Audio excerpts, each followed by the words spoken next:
지난 8월 15일 서울 세종문화회관에서 열린 79주년 광복절 경축식.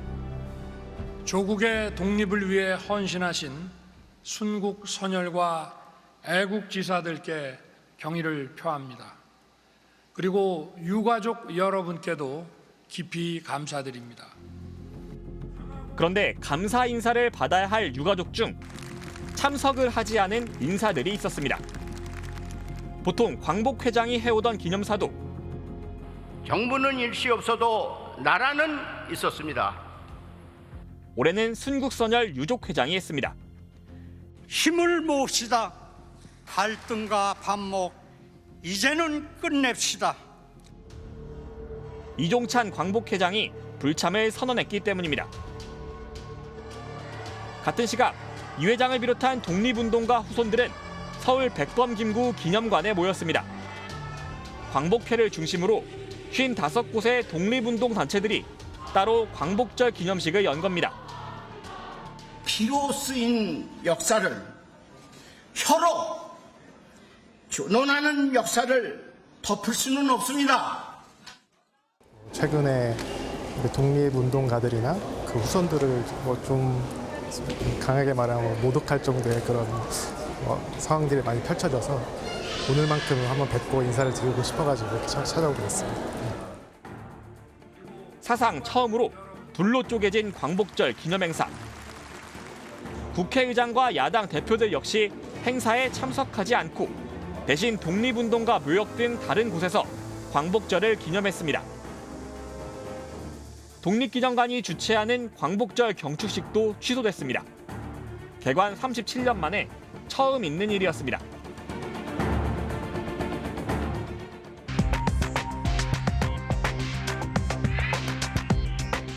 안녕하십니까, 이휘준입니다. 오늘 스트레이트는 광복절마저 쪼개지는 계기가 된 윤석열 정부의 뉴라이트 인사 논란을 취재했습니다. 곽승규 기자가 나와 있습니다. 방금 보신 지난 8월 15일의 모습, 김영석 신임 독립기념관장이 임명된 뒤에 벌어진 일이었습니다. 네, 그렇습니다. 김영석 신임 관장 임명이 발단이 돼 결국 사상 처음으로 독립운동가 후손 모임인 광복회가 정부 주최 기념식에 참석하지 않고 자체적으로 기념식을 열었습니다. 그동안 수면 아래 가라앉아 있던 뉴라이트 역사관 문제가 폭발했다고 볼 수 있습니다. 광복절을 사흘 앞둔 지난달 12일 독립기념관이 주최한 국제학술 심포지엄. 김영석 신임 관장이 축사에 나섰습니다. 독립기념관은 해마다 광복과 개관을 기념하면서 그런데 축사 도중 자리에 앉아있던 발표자와 토론자들이 등을 돌려 앉았습니다. 김 관장 임명에 항의하는 의미였습니다. 독립기념관이라는 곳은 굉장히 상징적인 곳이고 이번 인사가 실은 여러 가지로 문제가 많고 비상식적인 인사다라는 생각 뜻이 모아졌고 역사학자로서 아무런 행동도 하지 않는다면 이것도 좀 문제가 있다라고 생각을 해서 독립기념관은 1987년 8월 15일 42주년 광복절에 문을 열었습니다. 1982년 7월 일본의 역사교과서 왜곡 사태가 건립 계기가 됐습니다. 일본 문무성이 한국 침략은 진출로, 독립운동 탄압은 치안유지 도모 등으로 서술하고 일제강점기 시절 창씨 개명이나 징용 등의 행위에 강제성이 없다는 내용으로 교과서 수정에 나선 사건입니다. 일본의 역사 왜곡 움직임에 항의하는 집회가 잇따라 열렸습니다. 반일 여론을 등에 업고 전두환 정권은 독립기념관 설립에 나섰습니다. 3년 9개월 동안 국민들이 십시일반으로 500억 원을 모았습니다.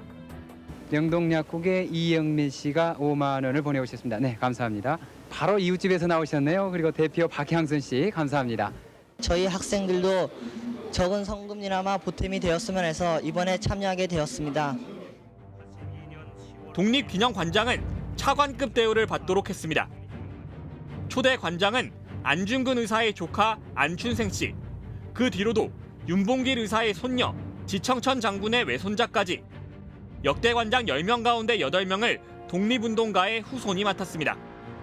나머지 2명은 독립운동사를 연구하는 학자였습니다. 그런데 지난달 7일 윤석열 대통령은 이 자리에 김영석 관장을 임명했습니다. 김 관장은 고등학교 교사로 일하며 역사 박사 학위를 딴 뒤 총신대 교수로 일했습니다. 2016년엔 안익태 기념재단 연구위원장을 맡았고 2022년 대한민국 역사와 미래재단 설립을 주도해 이사장으로 재직했습니다. 저를 비롯한 거의 대부분의 역사학자들이 그의 존재를 잘 알지 못합니다. 저도 이번에 처음 알았어요. 더구나 관장 후보자 심사엔 대한민국 역사와 미래재단의 부설연구소 소장을 맡았던 전직 교수가 참여하기도 했습니다. 김 관장에게 어떻게 독립기념관장에 지원하게 됐는지를 묻자 그는 주변인들이 권유했다면서 대통령실과의 교감은 전혀 없었다고 강조했습니다. 이번에 지원하시면서 다른 어떤 주변의 권유 같은 게 있었던 걸까요? 내가 아까 답변 다 했습니다. 당신 자격 없어! 전문성에 대해서 사퇴하라! 김 관장은 이른바 뉴라이트 사관을 가지고 있다는 비판에도 휩싸였습니다. 과거 한 강연에서 광복은 1945년 일제로부터 해방된 때가 아니라 1948년 대한민국 정부가 수립된 때라고 주장했습니다. 1945년 8월 15일 광복 되어졌다. 그게 광복절이다라고 얘기하시는 분들이 참 많아요. 역사를 정확하게 모르는 겁니다. 그건 해방절의 해방절. 일본으로부터 해방되어진 날이에요. 그럼 광복은 뭐냐? 1948년 8월 15일 날 정부를 세우게 되어지는 거예요. 거기서부터 대한민국이 시작이 되어진 겁니다. 그래서 이제 미철 되찾았다고 해서 광복이라고 부르는 거예요. 하지만 광복절을 국경일로 규정한 1949년 국경일에 관한 법률 제정 과정을 살펴보면 원래 제한된 광복절의 명칭은 독립기념일이었습니다. 정부가 주최한 올해 광복절 경축식에도 79주년이 명시돼 있습니다. 광복 날짜가 1945년 8월 15일이라는 뜻입니다. 1945년 8월 15일 광복을 광복이라고 안 보잖아요. 이런 역사적 사실을 왜곡합니다. 뉴라이트들이. 김 관장은 또 작곡가 안익태에 대해 친일을 뛰어넘어 세계 평화를 이루려고 했다. 간도 특설대 출신인 백선엽 장군에 대해선 친일파란 불명예를 썼다고 평가하는 한편 취임과 동시에 친일 인명사전에 문제가 있다고 언급하기도 했습니다. 친일 인명사전의 내용들이 사실상의 오류들이 있더라. 잘못된 기술에 의해서 억울하게 친일 인사로 매도되어지는 분들이 있어도 안 되겠다. 독립운동가 후손들과 역사학계는 거세게 반발했습니다. 친일 관장 몇 말이냐? 역사 앞에 사죄하라! 사죄하라! 며칠 전부터 독립기념관장을 지냈다는 사실이 부끄러운 일이 되어버렸습니다. 정권을 잡은 사람들이 그리고 그 정권을 부역하는 사람들이 독립기념관 관장 자리를 부끄럽게 만들어버렸습니다.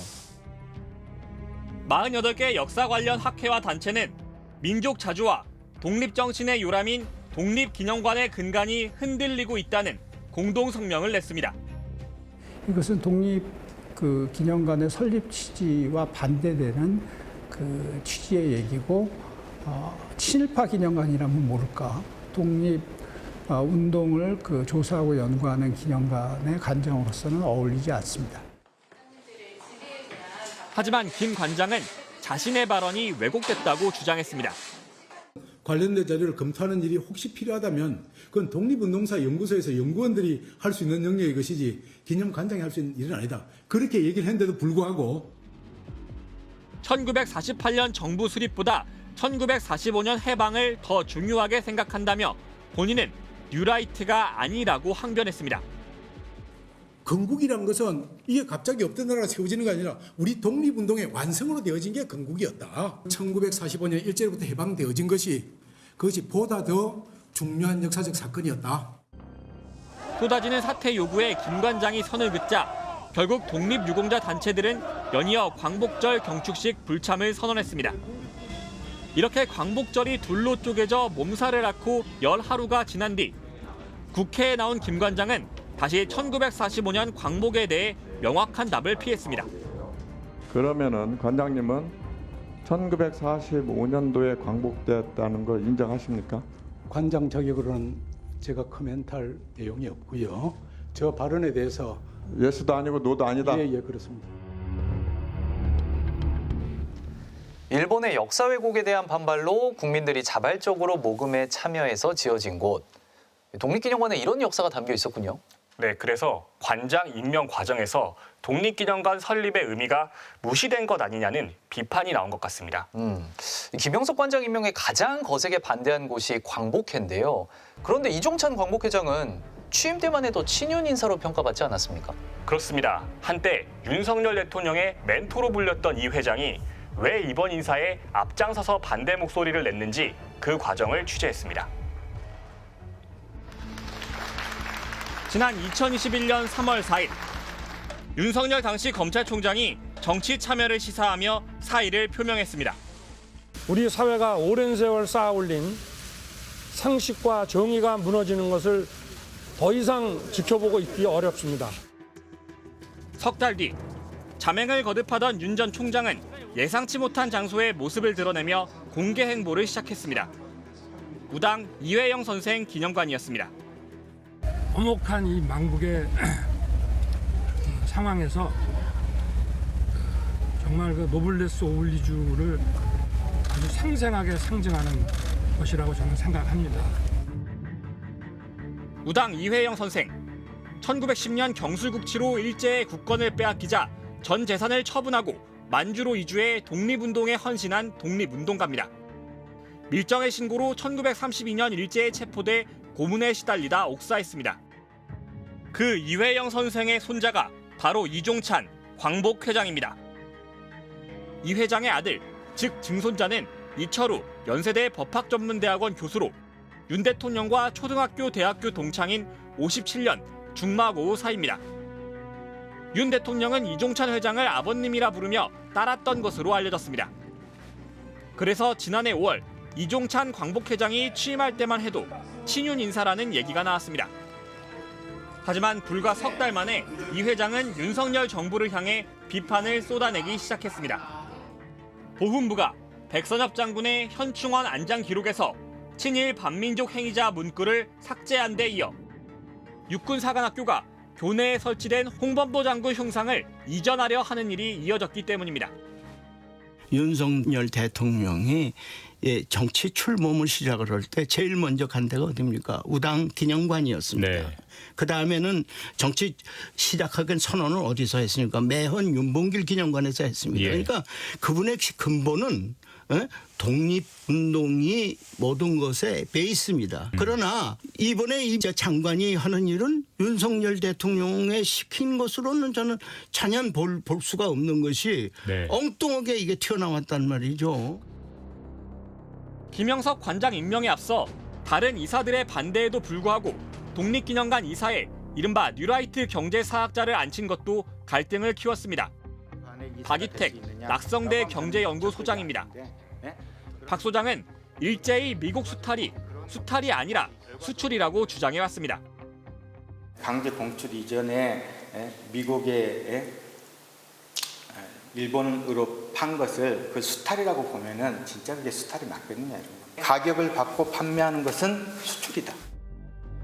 올해 처음 열린 독립기념관 이사회에선 박 이사가 퇴장하는 일도 벌어졌습니다. 다른 이사들이 사퇴를 요구하며 박 이사에게 나가줄 것을 요구했기 때문입니다. 이렇게 켜켜이 쌓인 갈등은 올해 광복절을 기점으로 폭발했습니다. 지금까지의 친일 편향의 국정 기조를 내려놓고 국민을 위해 옳은 길을 선택하십시오. 그것이 후손들과 국민 모두가 사는 유일한 방법입니다. 그럴 생각이 없다면 대통령직에서 물러나십시오.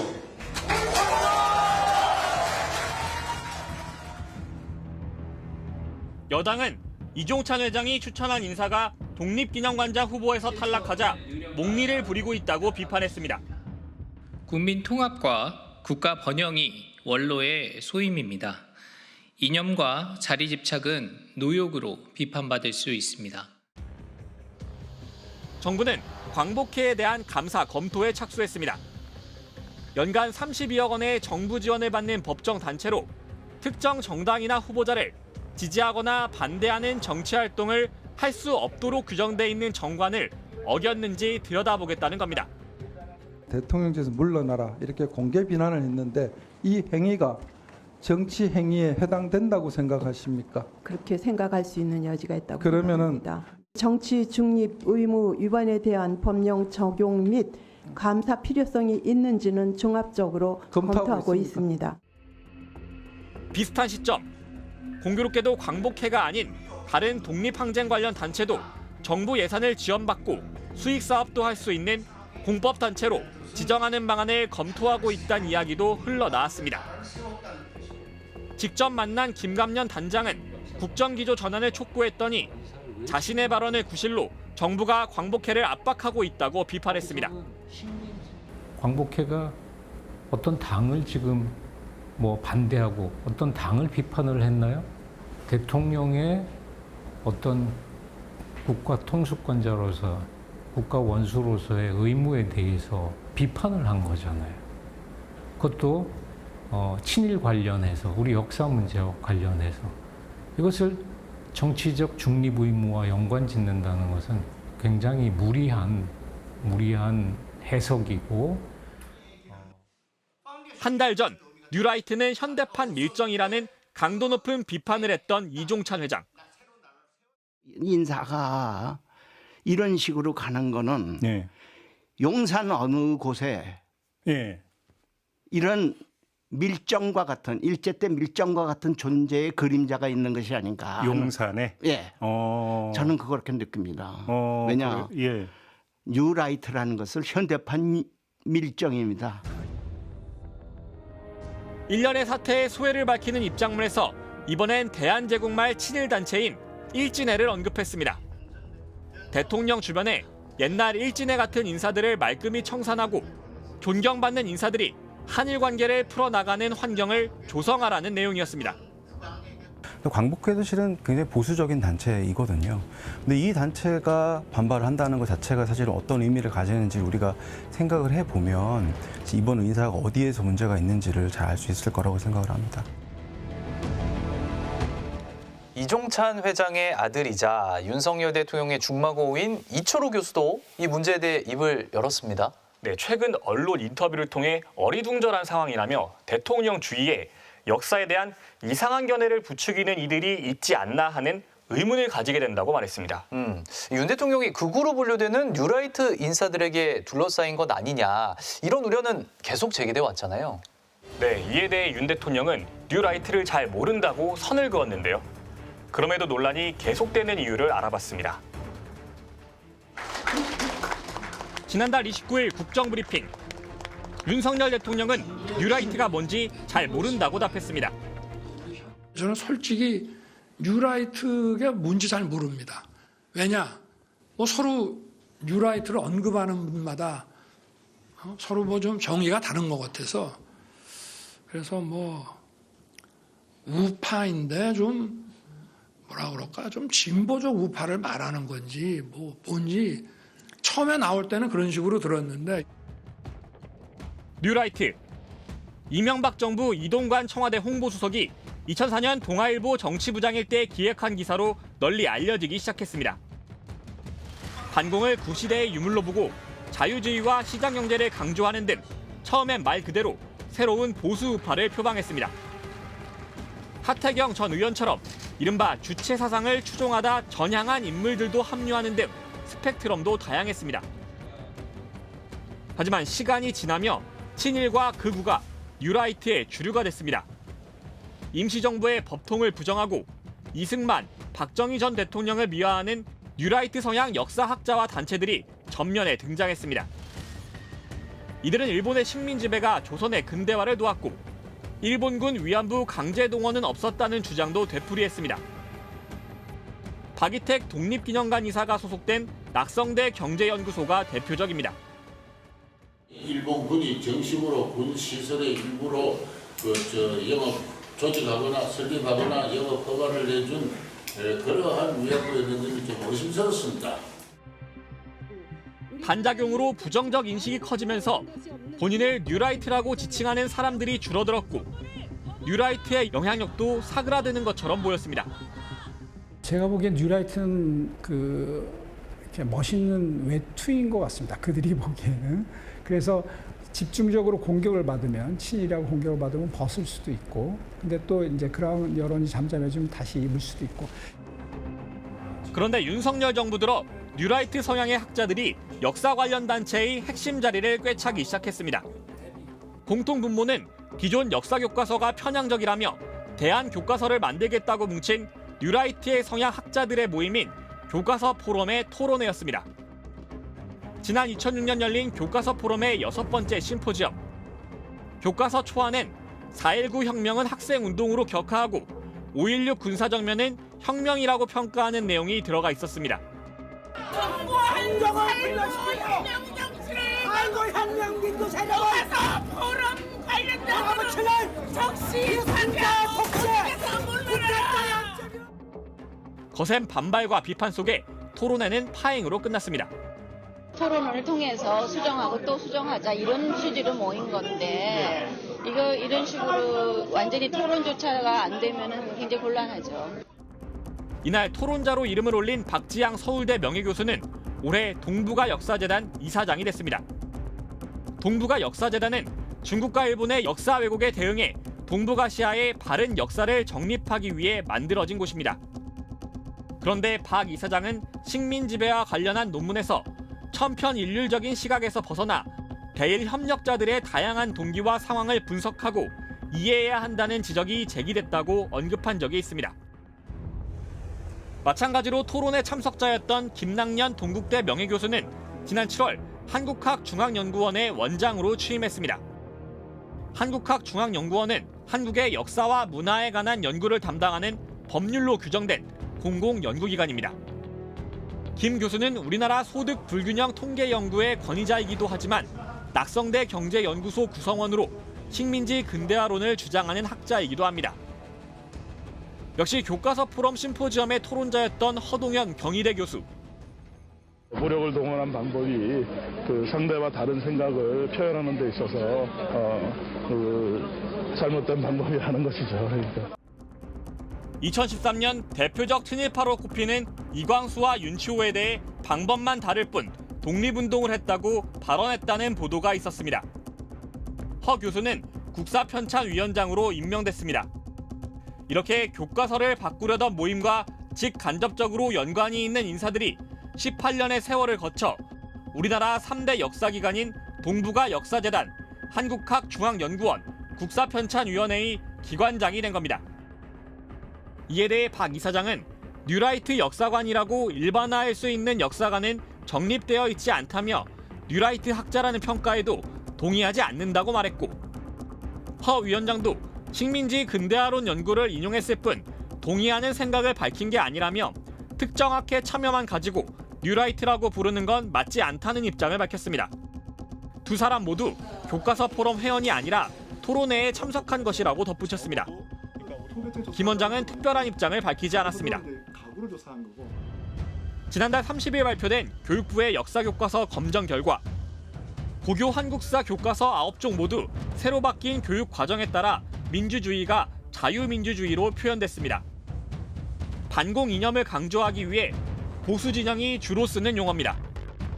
이번에 처음 검정을 통과한 한 출판사의 교과서는 이승만 정권에 대해 독재가 아닌 장기 집권이라고 썼습니다. 본문에서 일본군 위안부를 기술한 분량은 단 한 줄에 불과했습니다. 이 교과서에 참여한 집필진 가운데 한 명은 일제강점기와 민주화 운동의 역사가 노골적으로 왜곡되고 있으며 전두환은 5.18과 관련해 지극히 악마화돼 있다고 말했던 것으로 확인됐습니다. 저질스러운 이런 왜곡이 이루어지고 있다라고 하는 게 제 시각입니다. 간략하게 말해서 일제시대는 간악한 일제에 의한 수탈과 착취, 억압과 각종 비윤리적인 만행의 역사다. 정말 그런지 모르겠습니다. 배 교수는 교과서 집필의 경우 공적인 공간이므로 개인적 생각이나 의견을 어디에도 드러내지 않았다고 해명했습니다. 이런 일련의 흐름을 두고 일각에선 윤석열 정부가 뉴라이트 세력의 해석대로 1948년 1공화국 수립 시점을 건국일로 공식화하려는 게 아니냐고 의심하고 있습니다. 건국절 문제는 이명박 대통령 때도 나왔던 것이고 항상 우파들은 이 건국절 얘기를 자꾸 하는 거 아니에요? 없어진 듯 하면 또 일어나고 없어진 듯 하면 또 일어나고. 그래서 제가 이번에는 이 문제에 대해서 아예 뿌리를 뽑자 이런 각오입니다. 이에 대해 대통령실은 건국절을 제정할 의사나 계획이 이전부터 없었다며 이런 주장은 전혀 사실이 아니라고 반박했습니다. 건국의 기준을 1919년 임시정부 수립으로 볼 것인지 1948년 1공화국 수립으로 볼 것인지 이 문제가 민감한 건 역사적 인물들에 대한 평가가 확연히 달라질 수 있기 때문입니다. 1948년 건국을 강조하면 일제강점기에는 대한민국이 없었다는 논리가 성립돼 독립운동은 폄훼되는 반면 친일행위는 희석될 수 있습니다. 만약에 8월 15일을 건국절로 하게 되면 분단 정부의 수립 과정에 참여하지 않은 독립운동가는 이거는 건국절의 유공자가 아니죠. 친일을 했다 하더라도 이 과정에서 이 분단 정부 수립에 적극적으로 참여한 사람은 건국 유공자가 되는 겁니다. 말하자면 이 완전한 그 가치관의 전도를 그걸 뒤엎으려고 하는 그런 시도가 거기에 있는 거예요. 뉴라이트가 건국의 아버지로 평가하는 이승만 전 대통령. 독립운동가 출신인 이 전 대통령 역시 대한민국이 1919년 임시정부를 계승했다는 입장을 분명히 밝힌 바 있습니다. 작년에 서울에서 수립한 민국 임시정부의 계승입니까? 고난이 29년 만에 민국의 부활 이름을 우리는 이에 공포하냐? 뉴라이트 역사관의 특징은 친일본 성향이라고 할 수 있는데 윤석열 정부도 대일 외교에 있어서 굉장히 적극적인 모습을 보여왔지 않습니까? 네, 그래서 뉴라이트가 현실 정치에서도 영향력을 강화하고 있는 것 아니냐는 해석이 나오고 있습니다. 친분은 쌓였지만 여러 논란이 일고 있는 윤석열 대통령과 일본 기시다 총리의 한일 외교를 살펴봤습니다. 지난 금요일 서울에서 윤석열 대통령과 기시다 후미오 일본 총리가 만났습니다. 총리님과 함께 일궈온 성과들은 제가 대통령에 취임한 이후 가장 의미 있는 일이었습니다. 경제와 안보를 비롯한 여러 분야에서 정부 간 협의체들이 모두 복원되었습니다. 두 사람의 정상회담은 12번째. 낮은 지지율에 시달리다 결국 다음 달 총리에서 퇴임하는 기시다 총리는 마지막 정상회담 장소로 한국을 찾았습니다. 과거사에 대해 가슴이 아프다고 표현했습니다. 私自身、当時厳しい環境の下で多数の人々が大変苦しい、そして悲しい思いをされたことに心が痛む思いですと申し上げました。 지난해 5월 표현의 반복입니다. 私自身、当時厳しい環境の下で多数の方々が大変苦しい、そして悲しい思いをされたことに心が痛む思いです。 방한 전 기시다 총리가 사도광산 세계문화유산 등재에 동의한 한국 정부에 감사 인사를 할 거란 일본 언론의 보도가 있었는데 대통령실은 이미 7월에 일단락이 되었기 때문에 정상 간엔 언급하지 않았다고 설명했습니다. 일본 니가타현 북쪽 섬에 있는 사도광산. 지난 7월 말 유네스코 세계문화유산에 등재됐습니다. 今佐渡金山の世界文化遺産への登録が決まりました。 이 섬엔 2차 세계대전 당시 1,500명의 조선인이 강제로 끌려가 노역했습니다. 그동안 반대하던 한국 정부는 태도를 바꿔 등재에 찬성했습니다. 또 다른 역사를 기록을 남겨서 축적시키는 것이 우리의 목표가 되어야지 국민 한풀이 하듯이 등재 반대해서 그냥 자폭하듯이 하는 것이 과연 국익에 좋은 건지. 정부는 조선인 강제 노역을 알리는 전시물 설치를 조건으로 찬성했다고 했지만 정작 전시물의 강제성 표현은 빠졌습니다. 한국인은 특유의 불결한 악습이 있다. 본성이 둔하고 기능적 재능이 극히 낮다는 내용이 적힌 일본어 문서도 전시돼 있었습니다. 이걸 갖다가 무슨 뭐 굴욕 외교라고들 얘기를 하는데 이걸 외교라고 얘기를 해야 될지도 잘 모르겠어요. 사도광산 문제는 그냥 사도광산 문제로 끝나는 게 아니거든요. 이 사도광산이라고 하는 것은 지금 한국과 일본 사이에서 벌어지고 있는 이른바 역사전쟁, 그 역사전쟁의 최전선의 현장입니다. 식민지 지배의 불법성이라고 하는 것을 확인하려고 했던 한국과 그것을 부정하고 있는 일본 사이에서 벌어지고 있는 문제이고, 올해 광복절 기념사에서 과거사를 이야기할 때 윤 대통령은 일본이라는 단어를 입에 올리지는 않았습니다. 제국주의 세력의 국권 침탈도, 분단도, 전쟁도 그 무엇도 자유를 향한 우리의 힘찬 전진을 막지 못한 것입니다. 일본 언론마저 이례적이라고 평가했습니다.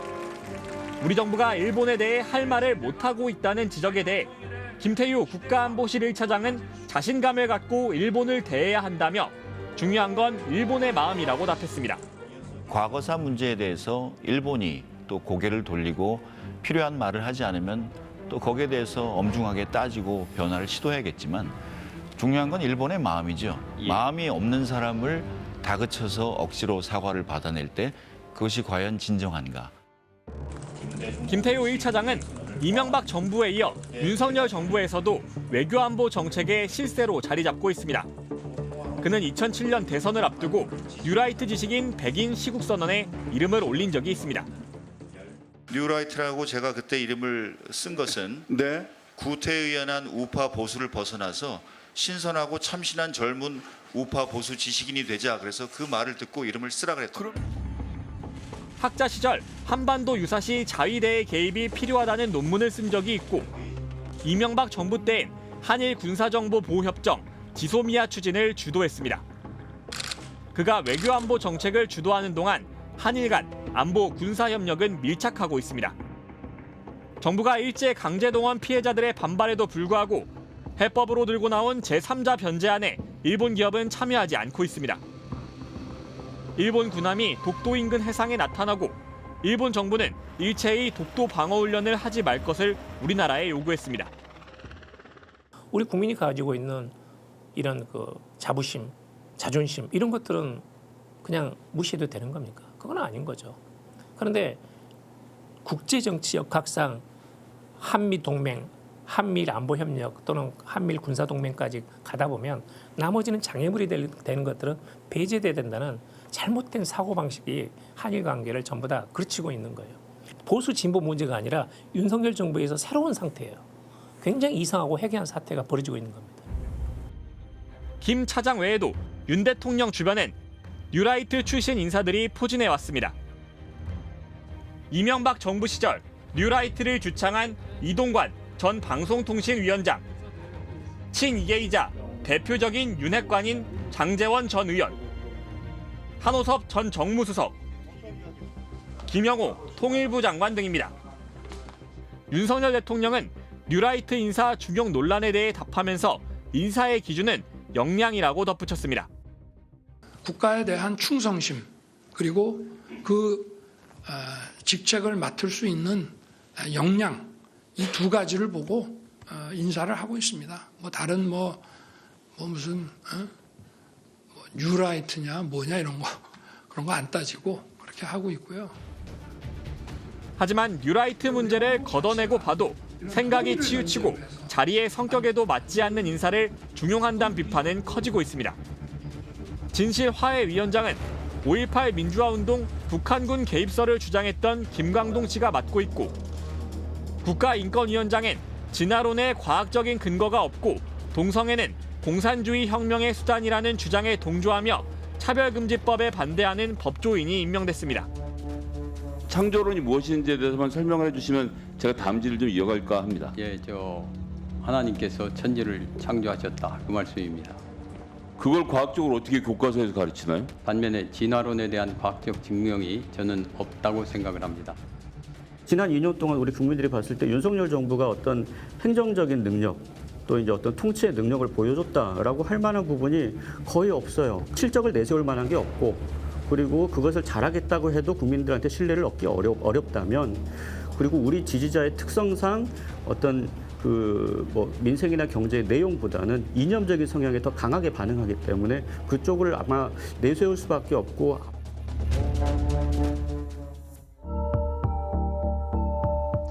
중요한 건 일본의 마음이라는 발언에 대해 대통령실 관계자는 일본의 수십 차례 사과에 대한 피로감이 많이 쌓여 있다며 한국을 강력한 경쟁자로 여기며 경외하게 해야 한다는 취지라고 설명했습니다. 피로감이 쌓인 사람은 누군지, 할 말을 하지 않으면 강력한 경쟁자가 되는 것인지 의문은 여전합니다. 탐사기획 스트레이트, 저희는 추석 연휴가 지나고 2주 뒤에 다시 찾아뵙겠습니다.